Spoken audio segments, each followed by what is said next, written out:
It was the night of March 26, 2001, at Kyanguli Secondary School in Machakos County, Kenya. a place where students were meant to feel safe. A boarding school, far from home, where young boys lived, studied, and slept together under one roof. That night, everything felt normal. The kind of quiet night that passes without memory. Inside the dormitories, students lay on their beds after a long day. Some whispered to each other in the dark, sharing small conversations before sleep. Others had already drifted off, exhausted from school routines. Outside, the compound was silent. No sign that anything was about to go wrong. But earlier that day, something had changed. A group of students had been punished by the school authorities. To some, it was just discipline. To others, it felt like humiliation. Anger started quietly, unnoticed, unspoken. And as the night grew deeper, that anger didn't fade. It grew stronger. Somewhere in that silence, a decision was made. A small group of students moved carefully through the darkness.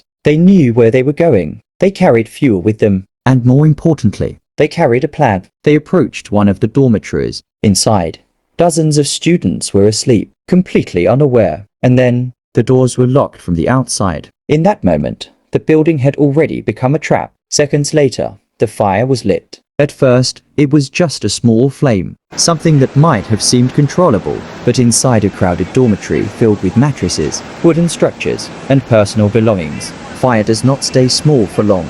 Within moments, it spread rapidly. The heat rose, smoke filled the air, and the quiet night was suddenly broken. Inside, students woke up in confusion. Some sat up, trying to understand what was happening. Others jumped from their beds as the smell of smoke grew stronger. Then panic began. Students rushed toward the doors, but they wouldn't open. They pushed harder. They shouted. They tried everything, but the exits were locked. The fire moved faster than their efforts. Thick smoke filled the room, making it difficult to breathe. The heat became unbearable. Visibility dropped as darkness mixed with smoke and flames. Some students tried to escape through windows, but the openings were too small. Others stumbled, unable to see clearly. Outside, the fire was now visible. People began to gather, realizing something was terribly wrong. Attempts were made to break into the dormitory, but the flames had already taken control. What started as a silent act had turned into something unstoppable. By the time the fire was finally put out, the damage had already been done.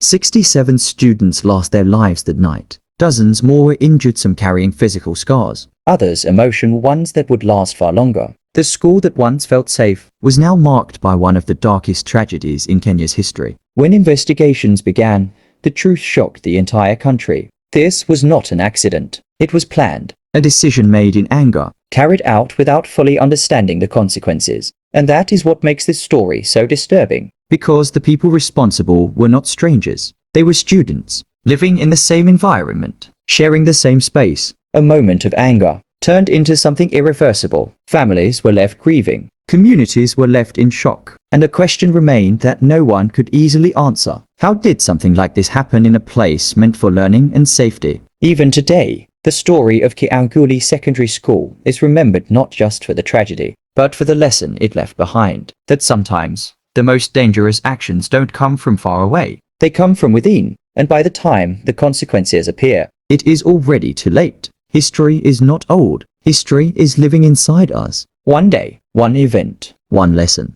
Mr. Fidi,